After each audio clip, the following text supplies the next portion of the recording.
अस्सलामुअलैकुम। हैप्पी किसान पाकिस्तान तो खुश आमदीद दोस्तों। आलू के हवाले नाल वीडियो लैके तुहाडी खिदमत हाज़र हाँ जी। अज मैं अपने दोस्तों नूं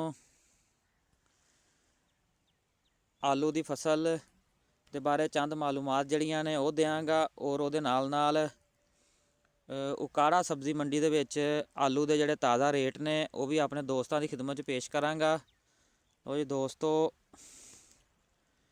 आलू का सीज़न 2025 जारी है जी और बहुत सारे दोस्तों के आलू की फसल जिहड़ी है वो 60 दिन तो उपर जिहड़ी हो चुकी है।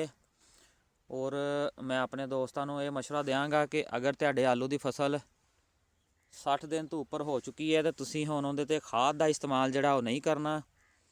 खाद जिहड़ी है अगर तुसीं 60 दिन तो बाद खाद का इस्तेमाल करदे हो तो वो तुहाडी खेत दे विच बिमारियां का जिहड़ा है इजाफा करदी है। खाद तुसीं रोक के उन्होंने पोटाश का इस्तेमाल करो।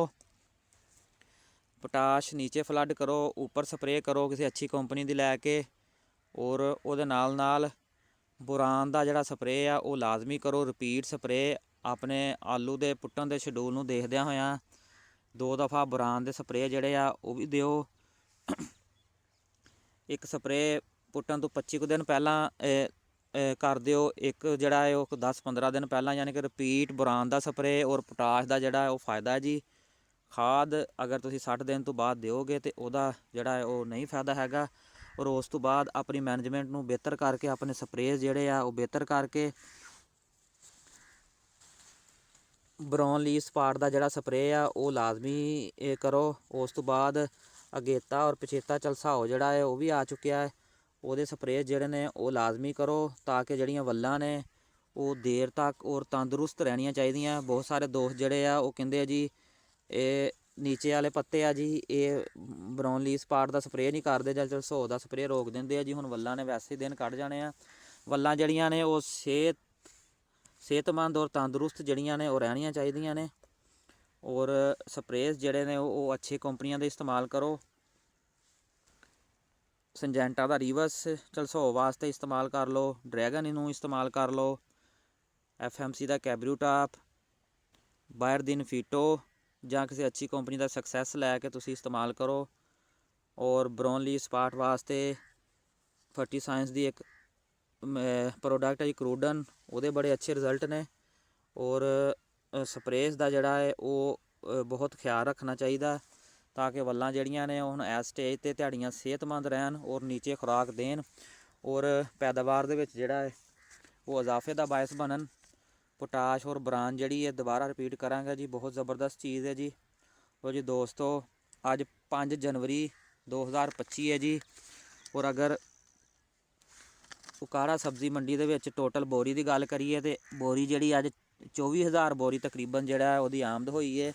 और अगर सफ़ेद मजीका और सेंटे की गल करिए हल्का माल जिहड़ा सी वो 5,000 तो ला के 5300 रुपये तक सेल होया जी। और अगर अच्छा माल मजीका सेंटे की बोरी की गल करिए अच्छे माल की तो 5500 तो ला के 6,000 रुपये तक सेल हुई है जी। और चंद एक VIP जिहड़ी है लाटां सी वो बोरी जिहड़ी वो 7,000 रुपये तक भी सेल हुई है। रवेरे का जिहड़ा रेट टॉप का वो अज 7200 रुपया बोरी का रहा जी। और अगर सफ़ेद बोरी की गल करिए 5500 रुपये तो ला के 8,000 रुपये तक बोरी रही है जी। जिस तरह का माल उस तरह का रेट जी। सफ़ेद तोड़े की गल करिए 2500 रुपये तो ला के 2900 रुपये तक रहा जी। सुरख तोड़ा जोड़ा है वो 2800 रुपये तो ला के 3700 रुपये तक रहा जी। और अगर गोली बोरी की गल करिए 1800 रुपये तो ला के 2200 रुपये तक रहा जी। और तोड़ा जोड़ा सी वो 1100 रुपये तो ला के 1200 रुपये तक गोली का जोड़ा है वो सेल होया जी।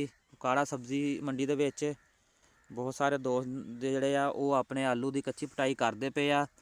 अगर एवरेज की गल करिए अगे तकरीबन 40 तो 50 बोरी की एवरेज आ रही सी आउंदी पई सी, हुण तकरीबन वो 60 तो 70 बोरी तक एवरेज जिहड़ी वो चले गई है। और उम्मीद की जा रही है जी आने वाले दिनों के विच भी आलू के रेट जिहड़े ने वो बेहतर रहणगे।